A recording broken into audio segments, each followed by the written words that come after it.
If you own an e-com store, Shopify brand, then you're going to want to stick around to the end of this video, because in the next couple of minutes, I'm going to show you from 12 years experience how to optimize your store to generate more revenue per visitor and ultimately turn more clicks into customers. Hey, I'm Oliver Kenyon. I'm CEO and co-founder of ConversionWise, one of the largest CRO and landing page agencies on the planet.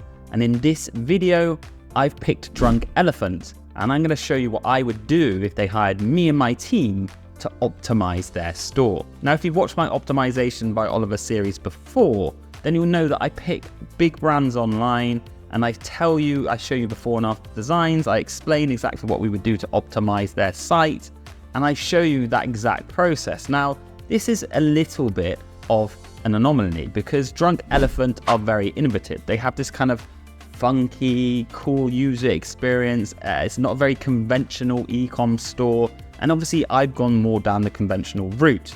Now, I would definitely hazard a guess that our conventional pages would convert way better than this kind of quirky, innovative kind of approach.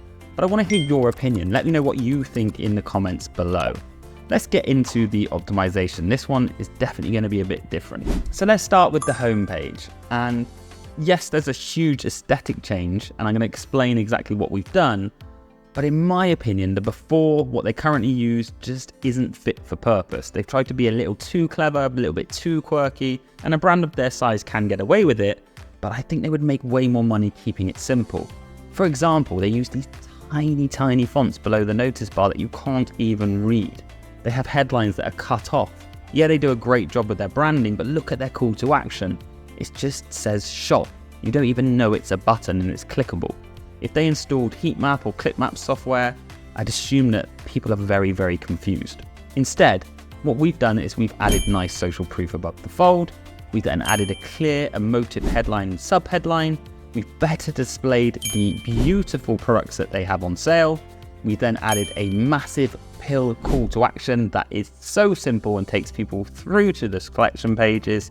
And we backed it up with that form of trust by showcasing the brands, or rather the publications that this brand has therefore been featured in. Moving on to what I can only describe is a cart step one. So again, they have this very innovative kind of quirky, unconventional checkout experience, and in my opinion, this would just turn a lot of customers away. People just aren't used to this experience, and therefore I think they'd be better off sticking to a layout as per we have designed.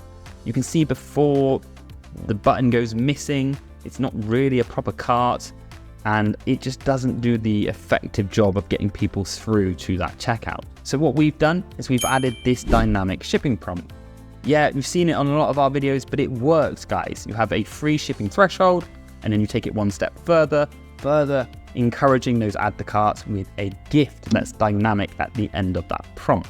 We then include a snapshot of the product itself, so you actually know what's in your cart, which they don't currently do. We then cross-sell people into adding more to cart, especially when it's a product like this. It's typically low ticket, and you can easily cross-sell other products because products go hand in hand in this sort of space, to then encourage more adds to carts to hit those dynamic thresholds.